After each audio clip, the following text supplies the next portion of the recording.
got into farming because we wanted a blueberry patch. That was our goal, to have a couple acres in the blueberry patch, and things kind of snowballed from there.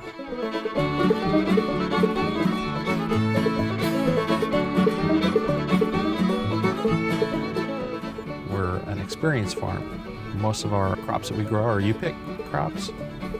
We have you-cut flowers, lavender, you-pick pumpkins coming up in the fall, blueberries. We also care for a rare breed of sheep, British Sow sheep. We keep those for wool and as a conservation flock. We also have a designated wetlands wildlife preserve for folks to enjoy. We have wooded trails for folks to just come out and kind of relax.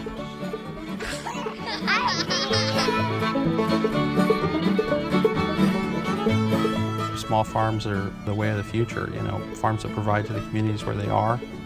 It's sustainable, and it's community.